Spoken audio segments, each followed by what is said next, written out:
Bilang may pinaghuhugutan si Isa at ano? eto. Hindi, sa akin magandang timpla ng boy. Saka gusto ko yung nginig sa dulo. Na-distract lang talaga ako kanina kasi magkatabi sila ni Wally. Kaya hindi ako makapokus ng mabuti. Hindi mo alam kung sino yung kumakanta. Ini-expect mo kakanta rin si Wally? At bakit hindi? Mag-duet, di ba? Ako mas nadidistract ako na hindi pa niya ahitin nila. Oo. Nagtira pa siya. Oras na. Para daw yan malaman na kung ano ang taas ng kanyang hairline, ganun din ang taas ng kanyang boses. Ganon. At Kaya mga judges, At dahil dyan, swipe na tayo.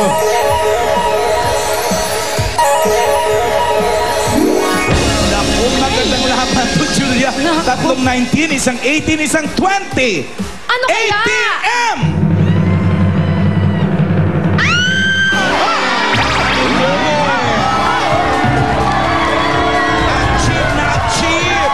Chip na chip! At dahil extreme ang galing mo, meron kang 15,000 pieces! Ito!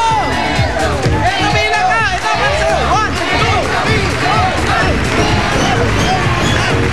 11, 12, 13, 14, 15,000! Maraming salamat sa Itbulaga. Lahat ng staff na Itbulaga, maraming salamat. At meron ka rin Extreme Magic Sing! Yan ang one and only Magic Sing for the true concert experience! Okay. Si Cherry naman, meron ka namang 2,000. 2,000 pieces. Congratulations! Congratulations sa iyo, Pedro, at salamat kay Cherry. Ikaw ang pambato ng kantahan ng inyong barangay sa Makati. Thank you din sa ating mga judges.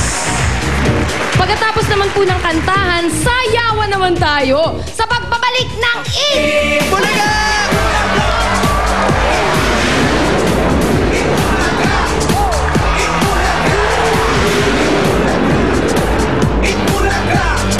Ang malapit na kababata. Naman kailangan sigaw ng kaibigan ko, ha? Huwag kang makialam dito. Bastos pa na to, eh. At ang bagong kaibigan. Miss, galing mo sumayaw kanina. Patrick, ito si Shane, di ba?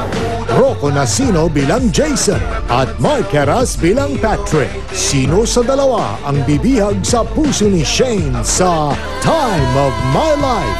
Ngayong gabi na pagkatapos ng Munting Heredera. Abangan sa primetime dramang pinag-uusapan ng bayan. Takas ko na yung mag-ina ko. Aayusin ko na yung pagtakas mo. Huwag na kayo magpakita sa akin tatlo!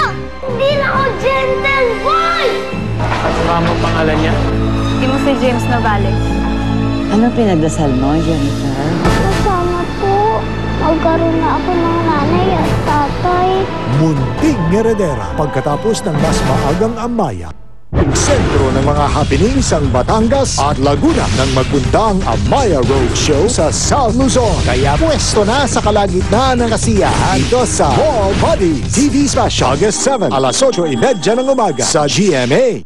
Upang makadama ng kalinga at pagmamahal, maaari bang hiramin ang ilaw ng tahanan?